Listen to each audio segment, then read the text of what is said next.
So, let me tell you, this may be one of the best movies of the year.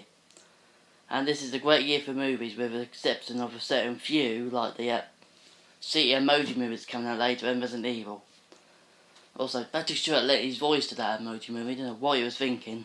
Anyway, but this movie is exceptionally amazing, as it's not only a superhero movie, but also a very gritty drama. So let's get to this review.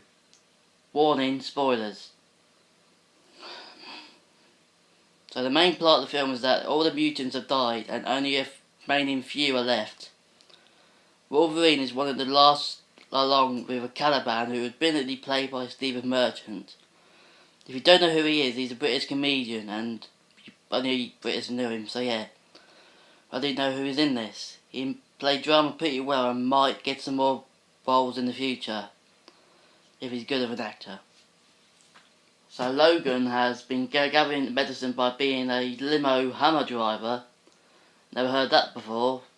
So he's bringing the medicine to Xavier, who he locked up as it implied Xavier did something pretty bad, but we get to that later on. So he's taking medicine as he keeps having these brain seizures, which makes these psychic abilities affect everybody around him in a great distance, paralysing them or worse. So Logan injects him and they stop, making him less kooky in the process too, and he remembers Logan. Logan finds that a girl, and before we say anything about this child actress is probably one of the best I've seen. She does her own stunts, dramatic acting, and etc., which is amazing for such a young child.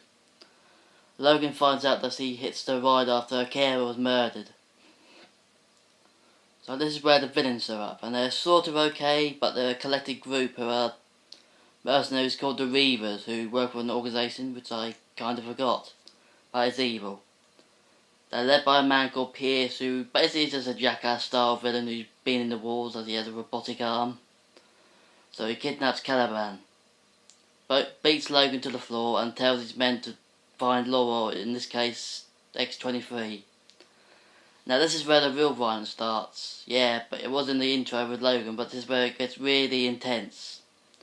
So he rips Reaver's head off with her claws and goes to kill the others, while Logan begins to help and they make their getaway. Pierce brings in Caliban and forces him to track Laura,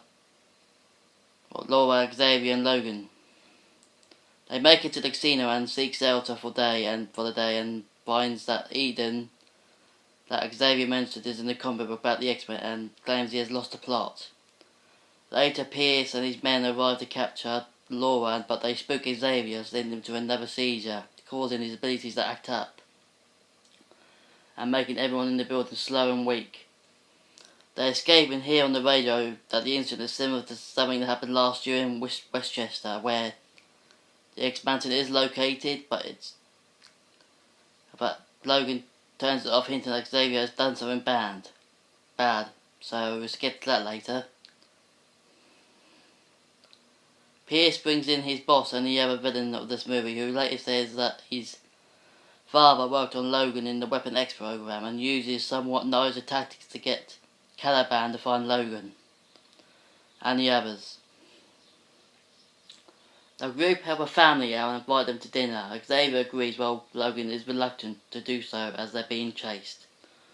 So they have dinner. This is one of the flaws of the movie to me, as it gets slow but it ends good, but just make the movie longer. So Logan carries Xavier to bed, while Laura sneaks up behind, seeing how kind Logan is. So the dad asks Logan for help and he agrees, and goes out to deal with water plumbing and Dean from Hicks. Meanwhile, this is where Xavier might have done something and might have happened. He thinks Logan is in the room with him, and so he says the night he has had has been the greatest he's had in a long time. But he says he doesn't deserve it after what happened. It speaks in context here, but he might have killed the X-Men. That's where Rochester is, the X-Mansion. He might have one of his seizures and he went into that and he killed the rest of them. Also, there's a lot wounded too, so there might be all the killed children that were there too.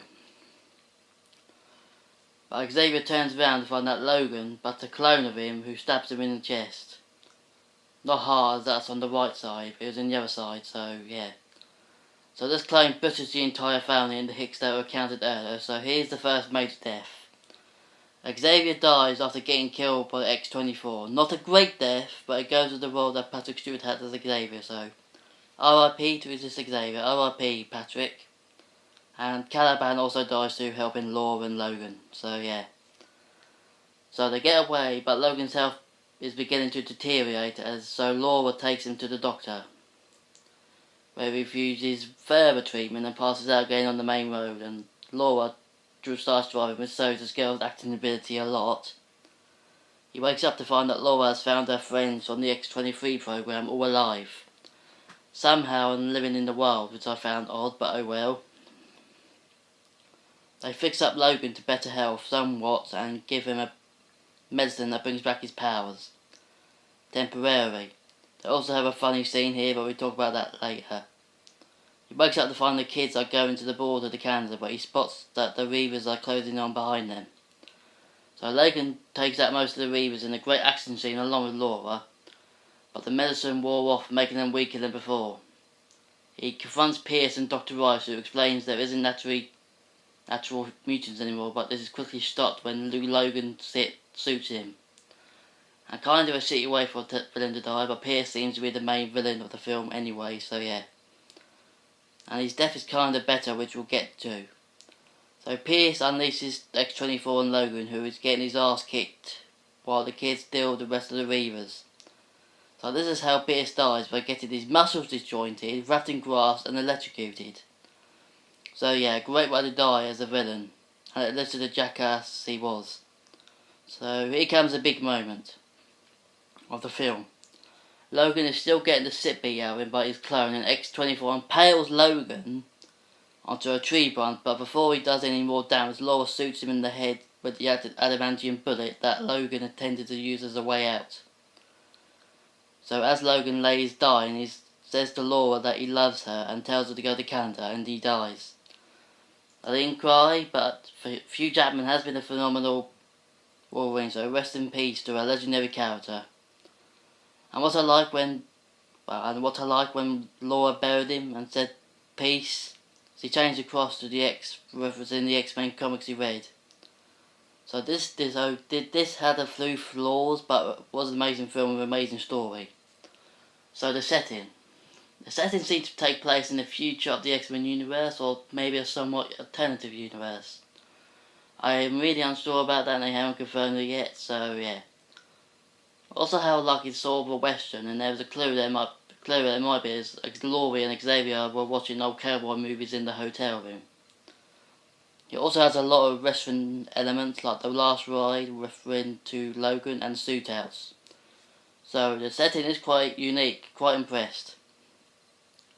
For a superhero movie, this has some quite heavy drama. Logan struggled losing his powers as he's getting older and wanted to kill himself as he doesn't want to keep living with that is super heavy.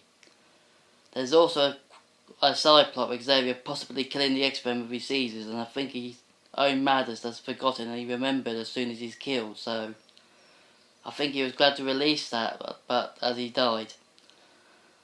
There is more drama with Laura finding out that Logan is her father and others. But it also has some funny moments, so it's not all doom and gloom and highly depressing, like when the kids are giving Logan a shave while I was asleep and getting angry about it, and when they're having dinner with the family. But still quite depressing movie, but suits the tone nicely as it's based off the Old Man Logan comic.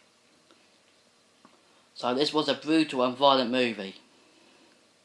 Logan, Laura and X-24 do most of the damage with their claws. There is throats getting slashed, arms getting cut off, heads decapitated, bones crushed and impalement. It's a very violent movie, and so does consist of the action.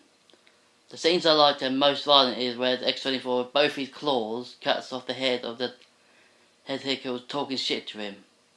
And another when Logan gets impaled onto a whole branch that goes through his whole middle body.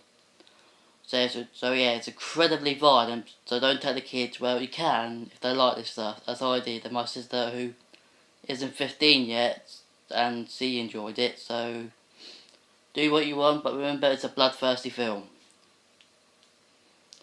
There is a very few wrongs with this movie, but it's almost a perfect film, but there are a few flaws there. I had mentioned so the villains needed more fleshing out, like Pierce, who was okay, but just like overall jackass, and just led the Merc group.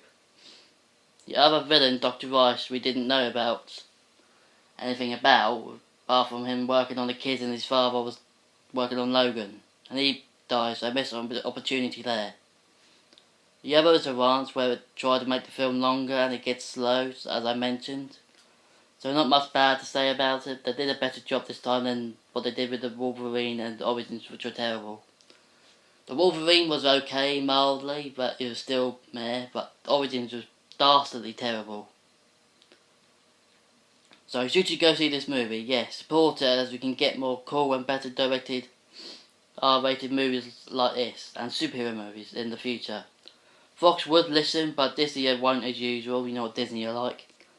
It's an amazing movie, and take your kids if they love violence, but if you're overprotective or hate violence, then don't go, and wait for the Beauty and the Beast, as Con has that too. Yeah, it was an overall great outing for Hugh Jackman and Wolverine, and Patrick Stewart as Charles Xavier. And my rating is a 9 out of 10, so yeah, it's a brilliant movie. I actually can't wait for that little girl to start her own franchise as X-23, so yeah. My next review will be Kong and probably Dragon Ball Z this week, I think. I don't know, so I'll see about that. I hope you enjoyed this review. Like and subscribe, and see you later. Toodles. 9 out of 10.